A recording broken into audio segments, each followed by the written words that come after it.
I'm Carl Benedict J. Mag-aso. I'm Howard Eric B. Subaan and learning from the Jangas North High School. I'm Hazel Grace Pilasquete. J. Nicole Corpuz. I'm from Lagao National High School.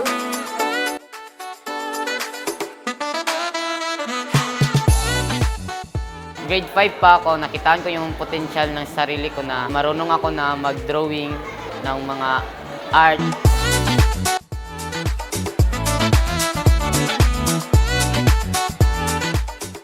Naka-inspire tong nakita na ko akong kuya, nakabalo po dahil siya mag-drawing. Tapos na-inspire po ko the way siya mag-draw, so gusto po na ako magpilion ang art. Other arts is paintings, like drawing. At na-relax talaga ang mata ko pag nakakita ako ng mga colors, like masunod yung colors from light to dark. And nakakaganda sa mata tignan.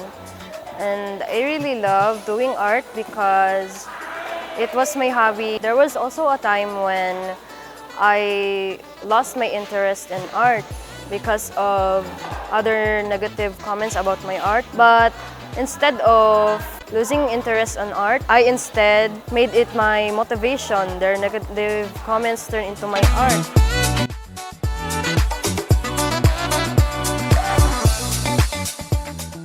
Na-learn ako itong mga techniques, especially sa pag-portrait, such as grid lines, proportion, ratio, and shadings. Yung na-learn ko is paano mag-blend ng colors well, paano like hindi masyado i-diin yung pagkuhan ng colors, kundi like light muna. Tapos if mag-sketch ka, dapat talaga light sketch lang kasi kung i-dark mo, mahirap na i-erase tapos hindi na ma-cover ng colors. You have to apply strong pressure to achieve that dark color and light pressure to achieve that light color.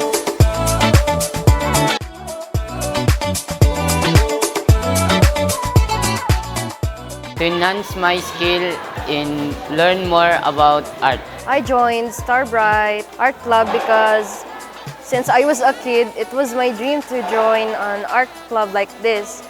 And it made me realize that art is important to my life. When I do art, I sometimes put my emotions to it. And they sometimes can be my comfort zone. Starbright Art Club, the Jangas North High School. Lagao National High School.